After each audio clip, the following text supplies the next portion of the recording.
All right, had to look up a euphemism for this one because it's got a swear word. Here we go. Which profession has the most shook up people in it? Story 1. Prison guards. Used to play video games with a guy from Texas that was a guard at some prison. He divorced his wife, who I had also become friends with, so that he could profess his love for me. I turned him down, and he told me if I ever went to Texas and he found out, he'd make sure I wouldn't leave the state. Wow. Couldn't handle the rejection, so he resorted to a fatality threat. What a real piece of work. Don't be so quick to judge. It could have also been a kidnapping or physical slave threat.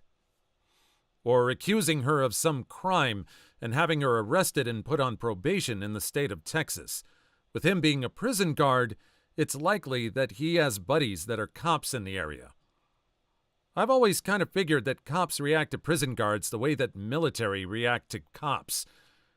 Hey, Jones, this guy says his job is just like ours. Ha ha ha.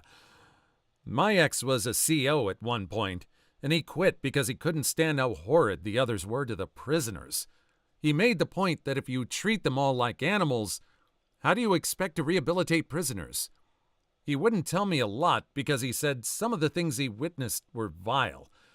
He tried to be kind to the prisoners, not to the point of allowing them to run over him, but to show that he saw them as human beings. My ex isn't even that great of a person, but I'll give him this one. My aunt has been in and out of the prison system the last few years. It's a long story, and while she did deserve to serve time, she's not a bad person. She's a broken woman who lost her child, fell into illicit substances to control her grief, and made some really bad choices. The COs she told us are horrid. They look down on all of them and treat the woman even lesser than the men. They would treat her like she was an unaliver or something, steal their mail, and wouldn't allow them to seek medical attention when they needed it. I don't know why. In America, of all places, we have allowed our prison systems to become so deplorable. I get that they're to be punished, but they're also there to be rehabilitated and returned to society as a more capable person. But they don't because the prisons are just making them feel like they're nothing but trash. There's a reason that there's such a high rate of offenders returning to prison, because they're short of being tortured and are never given the resources or tools to get their life together. Not all prisoners are unalivers, physical violators, etc. Many are good people who made a bad decision, and probably when they were in a bad position in their lives. Edit. I'm getting a lot of responses about my part saying in America of all places, and yes, I realize our history is not good. Trust me, I'm one of the people constantly screaming about the lies we were raised on, etc. I'm not trying to pretend that we didn't have slaves, that we still aren't fighting against racism, classism, homophobia, and more. It's very harmful to ignore the atrocities that your country has committed. We should acknowledge and try to be better. I just want to add, almost every single country in the world has some type of history they aren't proud of. It's not just America. The problem with many Americans is they want to ignore our history and pretend we're perfect in every way, and that's simply not true. It was more of a point that, not being a third world country, we have almost comparable prisons. To be fair, I don't know about a ton of prisons in other countries and need to educate myself more, but I know some other countries have much better prison systems and such, where rehabilitation is the focus. Please, don't break down an entire 3-paragraph comment discussing the conditions of our prisons into 5 words that can be taken out of context. I know America has issues. Most of us do know. We aren't the worst country in the world, but we are far from the best, too. Our history is covered in blood, as is most of our world history. It's just sad that humans, for all of our achievements, still don't know how to be decent to each other. I can agree with all of this. You can treat a person with respect and dignity, but still enforce the rules. I've had inmates protect me from other inmates, especially when I was pregnant. It's disgusting having to watch him protect over a child violator, but you should still be able to do your job without being on their level. I think it's just what you're exposed to. If you're exposed to criminals all of your life or in all of your career, that's what you're going to see in everything outside of it. It's what you're conditioned to. Sort of like the person that reads romance novels or reads certain types of biographies or a certain type of action novel. They're going to see those kind of situations in the outside. They can make connections in their real life, but hopefully they don't act on them. The action novels, not the romance necessarily. Story 2. People I've met who are life coaches seem to be the most wackadoodle people ever. I've had 2 close friends in my life become life coaches. Calling them wackadoodle is close to the truth. They are, but in my opinion, there's more to it. They want to help people, but have no discerning skills outside of reading too much fad, fitness / self-help literature and being charismatic. Also, are both fairly wealthy, but didn't make the money themselves. I think their heart is in the right place, but the wealth, crunchy granola bars, and pseudo-intellectualism many from self-help books melted into their brains. As an old professor of mine once said, life coaches are people who want to be psychologists without going through the work of actually becoming a psychologist. Me being a psychology student feels that so much. My ex once confronted me about the difference between a coach and a psychologist, and I felt really offended. It's not about feeling superior, nothing like that, but putting yourself through the path to really learn how things work in an organized way. Not just what matters to you, not only giving advice. Ethics exist. There's regulations. Also, psychology is not only about helping people out in their decisions and being healthy. There's research, teaching, social work, education, etc. Psychotherapy is a tiny category. Also, the science behind it. It's always good to know what you're talking about and who came up with that theory based on what. Their opinions are just as valid as yours, science. Sarcasm. Isaac Asimov. There is a cult of ignorance in the United States, and there has always been. The strain of anti-intellectualism has been a constant thread winding its way through our political and cultural life, nurtured by the false notion that democracy means that my ignorance is just as good as your knowledge. I have a foreboding of an America in my children's or grandchildren's time when the United States is a service and information economy, where nearly all the manufacturing industries have slipped away to other countries, when awesome technological powers are in the hands of a very few and no one representing the public interest can even grasp the issues, when the people have lost the ability to set their own agendas or knowledgeably question those in authority, when clutching our crystals and nervously consulting our horoscopes, our critical faculties in decline, unable to distinguish between what feels good and what's true, we slide, almost without noticing, back into superstition and darkness. The dumbing down of American is most evident in the slow decay of substantive content in the enormously influential media. The 30-second sound bites, now down to 10 seconds or less, lowest common denominator programming, credulous presentations on pseudoscience and superstition, but especially a kind of celebration of ignorance. Carl Sagan, The Demon-Haunted World, Science as a Candle in the Dark. Published 1996. These men saw it all. It's been like that for a long time here. Will Rogers, early 20th century U.S. entertainer, humorist, noted this in a century ago. I guess our country holds the record for dumbness. The Pope spoke to the world this morning in 3 languages, and we didn't understand one of them. But the minute he finished and the local stations got back to selling corn salve and Pyrea toothpaste, we're right up in our intellectual alley again. H.L. Mencken, U.S. reporter, literary critic, author, editor, author of the early 20th century.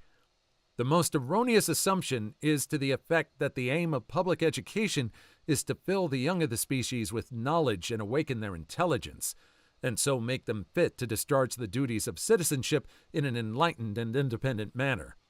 Nothing could be further from the truth. The aim of public education is not to spread enlightenment at all. It's simply to reduce as many individuals as possible to the same safe level, to breed and train a standardized citizenry, to put down dissent and originality. That is the aim in the United States, whether the pretensions of politicians, pedagogues, and other such mountebanks, and that is the aim everywhere else. To those people, I'd like to add a couple of others that I think were very prophetic in their work. Comedian Bill Hicks, and especially George Carlin and his great quote, "It's called the American Dream because you have to be asleep to believe it." Story 3. Film industry. Lots of egomaniacs and emotionally unavailable individuals. 10-plus hour days with lots of unforeseen overtime back-to-back for weeks or months at a time. Then you end up unemployed for months at a time, gearing up for the next onslaught of work. Either always traveling for the job in the middle of nowhere or stuck in a studio. We say the poop runs downhill, so usually anyone in a higher position feels the need to belittle you. Barely anyone likes to take accountability and will quickly pass on the blame if they can. Again, usually to someone down the chain. Fast-paced, high-pressure environments, crazy amounts of money riding on projects, lots of substance abuse and affairs, rap parties especially go crazy. The city I'm from has a good film community, so I've had a blast so far, but have definitely endured abuse from the occasional interstate folk and heard other crazy horror stories. Scrolled way too far to find this. It's definitely an awful industry, more toxic than most. If you're not being abused or taken advantage of, low to no pay, long hours, yelled at by higher-ups on power trips, then you're a victim of gatekeeping by people constantly telling you to pay your dues. This goes on for years until maybe someday you get a decent-paying gig or a guild membership and the money makes the abuse and long hours worth it, even though the money is barely enough to live for the most expensive cities on the planet. It really attracts two kinds of people. People who want to be creative and make that passion project that's been burning inside them, and people that get their rocks off by abusing the first group. It's incredibly toxic. The Me Too movement barely scratches the surface and didn't change much. Men and women are still being physically assaulted by most male executives. Bigger yet, the whole industry thrives on workers being taken advantage of because there really isn't any short supply of people to replace you with. The strikes are kind of addressing some of that, but once they're over, things will go back to the toxic normal that is Hollywood. I'm glad I failed out of this industry and got myself a stable job in logistics. The social politics with other crew members can also be horrendous. It's an industry based solely on nepotism, and if you aren't liked by the correct people, then you don't get the jobs. Doesn't always matter how hard you work or how skilled you are. I've definitely seen a fair share of wonderfully talented individuals begin to lose work to those inexperienced just because they have a bigger personality. So not only are you working to the bone, but you also have to spend your free time networking and making friends with people. Then, on top of that, you have to be discreet that you are networking because if they catch on, then the eye rolls come in and you're cast aside. That's kind of one of the things I'm glad that, for all its faults, that these video channels and uploading video for everyone exists, so you have some way of being able to get your vision out if you really want to do it without having to go through that system. And hopefully that can still be a feature for some people. Maybe you're not going to escape the kind of abuse you're going to get from other people, or maybe you're not going to get paid like you would if you had gotten a Hollywood deal, but at least if you're really creative and want to get your vision out, you can do it that way. Please like and subscribe if you've made it this far. I hope you'll enjoy the rest of the video and have a wonderful day. Story 4. I was a busboy at 16 years old. The very first staff meeting I attended, management started off by telling us, "No more doing jittery white powder in the parking lot. Our guests are not in any way blind." I was literally a church-going altar boy and was scared to work there, but everyone was a high-energy character and kind of looked out for me. There was a bunch of slamming, yelling, cursing, and fighting, but nobody was malicious. After college, I worked in finance, a boiler room sales office, and those guys were a bunch of entitled, greedy, racist, elitist, narcissistic, violent douchebags. The first week, I was nailing it and thought I could put up with a toxic environment because the money was great. I quit by the end of the week. When I was a cook, I walked in on my boss doing jittery white powder off his desk. He offered me a bump. At another place, the expo once screamed, "Whose tool do I have to suck to get a food runner?" We had an employee bathroom that the servers used to change into work clothes.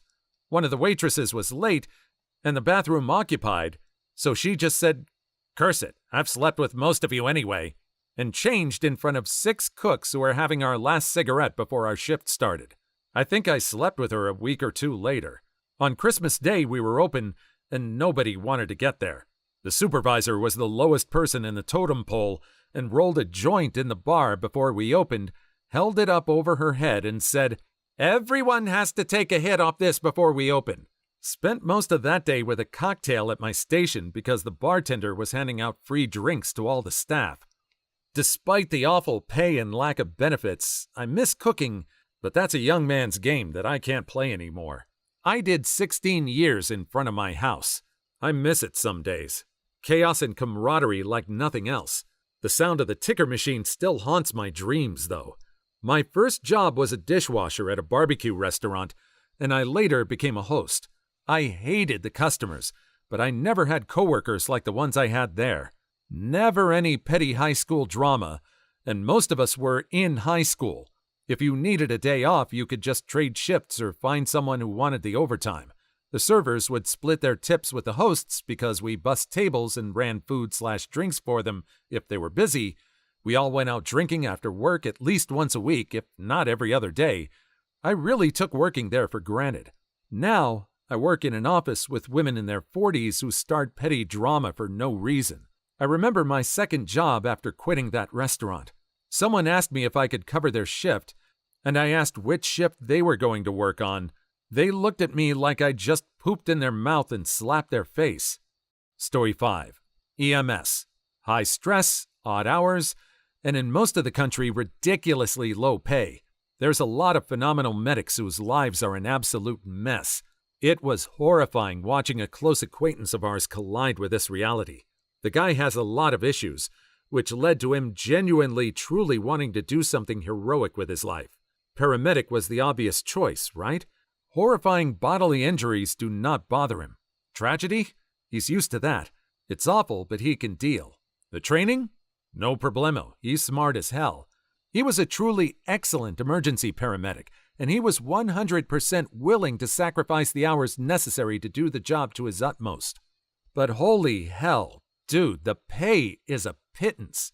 He just wanted to live modestly, be a hero, and support his family.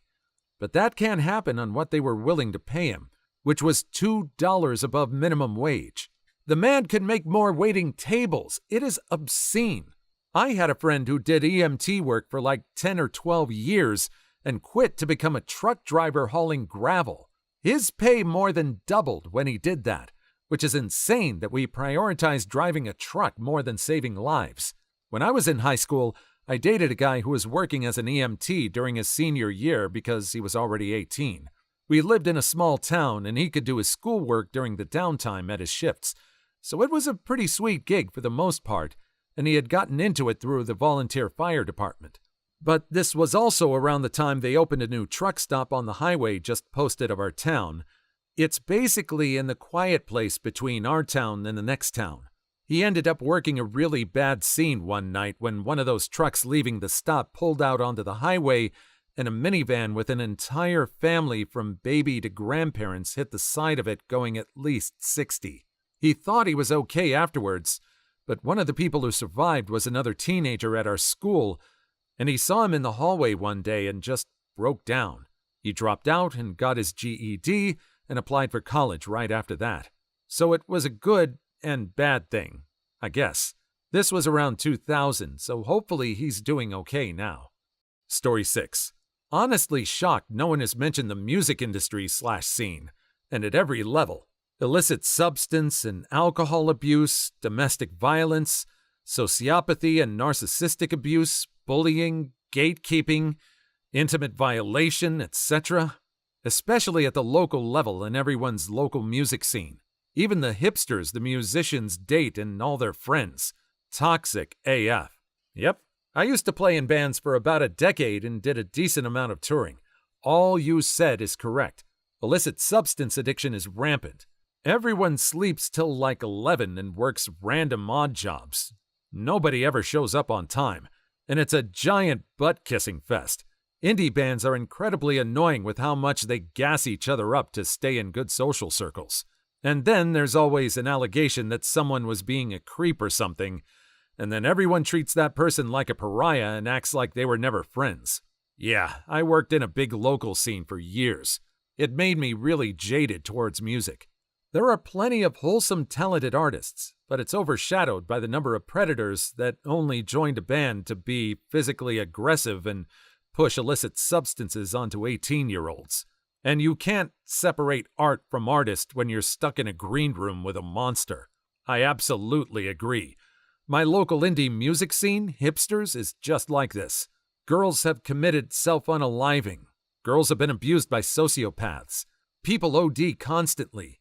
The male abusers are enabled, and the female victims are bullied and ostracized, and after already being violently abused, when you try to stand up to it, they have this like gatekeeping hipster mob mentality. They're predatory and toxic. This is the Knoxville, Tennessee music scene. I live in Knoxville, and I can attest that these things are true. Well, speaking as a sometime musician myself, I'm really glad synthesizers and electronics came out when they did. I was always a weird kid growing up, but with synthesizers and drum machines and 4 tracks, I could basically do things on my own and not have to worry about fitting into someone else and not worrying about fitting into a culture I didn't like. That's one thing I'm grateful for. Story 7. People that work in car dealerships. 4 or 5 years ago, my wife and I drove 2 hours to a dealership because she finally found the exact car she had been looking for online, and it was at this dealership. We called right before we left the house to make sure the car was still at the dealership, since we had to drive 2 hours to go look at it. We obviously wanted to make sure it was there before we made the trip. You already know what comes next. When we got there, the first guy we spoke to told us that the car had just now been sold, but he had some brand new models he'd love to show us. I basically went off on him and told him I'd never do business with him after that. It was a slimy way to get us in the door. It's hard to tell how long that car had been sold. They just assumed we would buy something since we made the trip. Quite the opposite, actually. Car dealership receptionist here. This happens a lot. People call beforehand asking for a specific car they saw online, and the salesman will say yes, but in reality, they don't actually know because they're too lazy to check while they're on the phone with you. I've seen a few times where a salesman comes up to me and says, "I'm waiting on some customers to show up. They were looking for a XXXX type car," and I'll ask if we have it just to converse, and he'll say, "Oh no, we sold that weeks ago, but I can get them a brand new 2023 XXXX." And then the customer shows up, no car, cusses out the salesman, and the salesman comes back talking trash about the customer, oftentimes calling them butthole, idiot, or wuss for not buying a random vehicle they didn't ask for. Ho ho! Never know how big of a gaslighting butthole salesman could be. Story 8. The car business is full of degenerates. I was in college and interviewed to sell cars. The interviewer said, "You might feel bad the first time you get some old people on a fixed income and sell them a car you know they can't afford, but once you get that commission check, you'll forget all about it." I got up and walked out.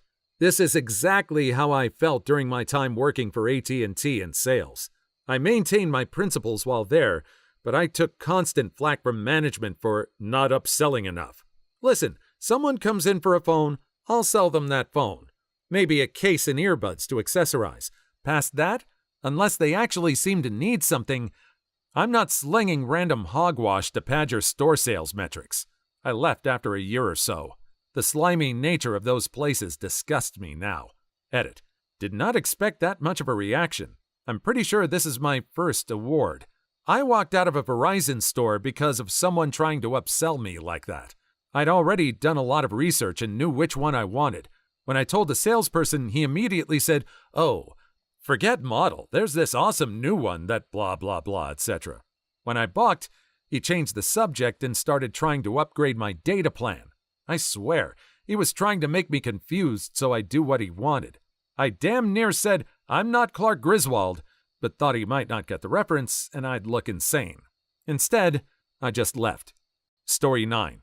As a child protection service worker, the investigation supervisors were all having affairs and one strangled the new hire in the office. Our judge got a DUI. Even HR was sleeping with the office manager. "Hi, I'm a rep from Netflix. Could you tell me that story again? Maybe over the course of 3 to 5 seasons? One season that ends on a cliffhanger and then canceled after one season, even though it was loved and pretty good?" Story 10. Love that everyone is just naming every job ever. Yeah, in this thread, people. Story 11. Politicians. Definitely. They probably got the most mucked up things going on behind the scenes. Please leave your story in the comments. I would love to make a video on them in the future. Also, don't forget to like and subscribe.